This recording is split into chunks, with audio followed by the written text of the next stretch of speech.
Water పోయకుండా gravy వచ్చేలాగా దొండకాయ curry చేసుకుందామా?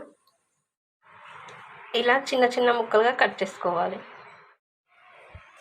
ఆయిల్ పోసి జీలకర్ర వేసేసేయాలి. ఆనియన్స్ వేసేసేయాలి. ఎండుమిర్చి ఒకటి, కొద్దిగా అల్లం వేసేయాలి. కొద్దిగా పసుపు వేసుకోవాలి. ఇప్పుడు కట్ చేసి పెట్టుకున్న దొండకాయలు వేసేసేయాలి.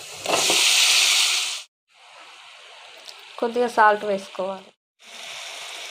ఇప్పుడు కట్ చేసి పెట్టుకున్న టమాటాలు వేసేసేయాలి.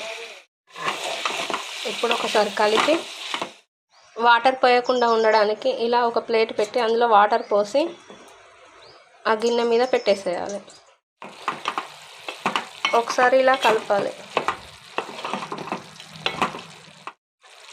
చూసారా, కొద్దిగా వాటర్ వచ్చాయి. ఇప్పుడు కారం వేసుకోవాలి.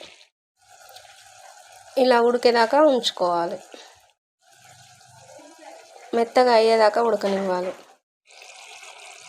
ఒక్క చుక్క వాటర్ కూడా పోయలేదు. చూసారా వాటర్ ఎలా వచ్చాయో?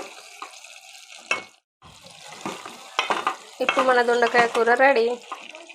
ఒక బౌల్లో సర్వ్ చేసుకుందాం. ఇప్పుడు మన దొండకాయ కర్రీ రెడీ.